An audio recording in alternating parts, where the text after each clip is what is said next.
time on the island of Sodor. And Sir Topham Hatt's engines were busy. The snow made their journeys difficult. They had to work hard to deliver passengers and goods to their destinations on time. Work hard to deliver passengers and goods to their destinations on time.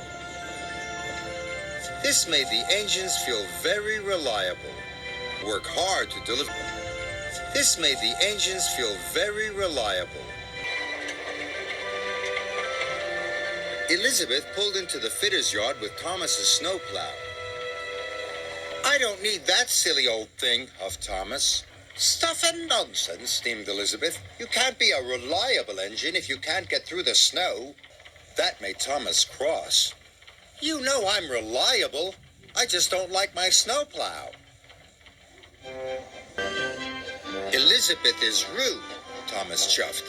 "And this snowplow makes my buffers ache." Later, Thomas saw Sir Topham Hatt talking to Elizabeth. "The Sodor cake factory is snowed in. Their Christmas cakes must get to the docks before the ship sails for the mainland. Let me do the job." "I need you on your line, Thomas. Besides, Elizabeth knows those roads well. She's very reliable." "I'm reliable too," huffed Thomas. "Apparently not reliable enough," Elizabeth chuffed. Now Thomas was crosser still.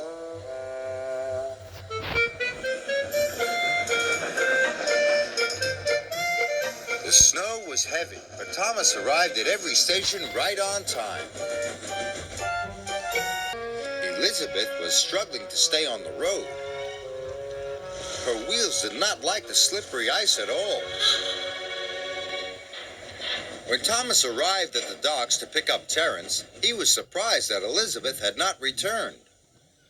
"The ship will miss the tide," said the dock manager. "And the children won't have their Christmas cakes. Thomas, go and look for Elizabeth at once." "Yes, sir," answered Thomas. "Perhaps Elizabeth isn't so reliable after all," he whispered. At the cake factory, Elizabeth was piled high with crates of Christmas cakes. "Sir Topham Hatt's counting on me. I mustn't be late."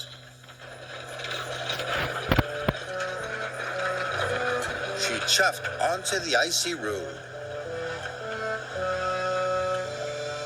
Suddenly, she was on a steep hill. Her driver applied the brakes. Elizabeth slid out of control into a deep snowdrift. Poor Elizabeth. Thomas and Terence puffed through the swirling snow. They couldn't see Elizabeth anywhere. Soon they spotted her driver. He was standing by the level crossing. "Elizabeth is stuck under the snow," her driver explained. "I need help to dig her out." Terence rescued her in no time.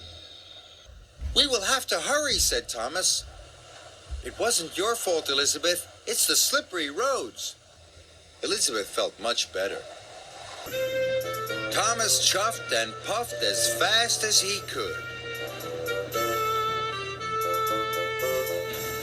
They reached the docks just in time. Sir Topham Hatt was delighted to see the bakery crates and that Elizabeth was safe and well. "We'll get you unloaded immediately. We'll get you unloaded immediately." "Now the children will have their Christmas cakes," said Thomas. "Well done," said Sir Topham Hatt. "Oh, thank you, Thomas," said Elizabeth. "You and I are both reliable." Thomas agreed.